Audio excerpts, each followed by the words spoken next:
Now, it has been revealed that the FBI knew of a plot to assassinate members of the Occupy Wall Street movement, but didn't tell them that their lives were at risk. It was part of the revelations released through a request filed under the Freedom of Information Act. RT's Marina Portnaya has the details.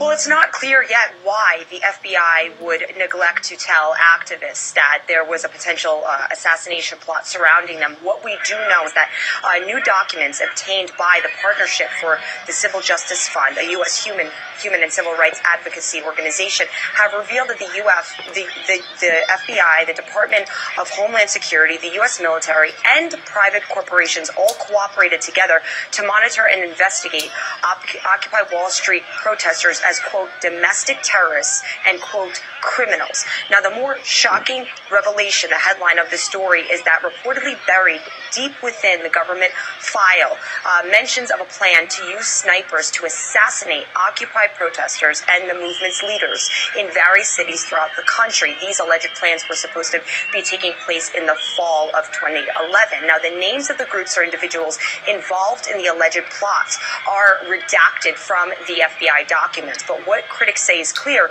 is that the FBI never alerted any of the potential victims that their lives could possibly be in danger or that there's any threat surrounding them. The Partnership for Civil Justice Fund received the FBI documents on December 22nd, so this is fairly new information, and this was after they filed a request under the Freedom of Information Act. Now, many civil rights attorneys previously have accused the FBI of functioning as a de facto intelligence arm for U.S. corporations during the Occupy Wall Street movement, and especially as it grew bigger. However, some critics say they never, ever suspected that the FBI would neglect to tell Occupy protesters, U.S. citizens, about an assassination plot surrounding them. RT's Marina Portnaya reporting for us there. Now, the human rights advocacy organization which obtained the report has stated that federal agencies are a de facto arm of corporate America.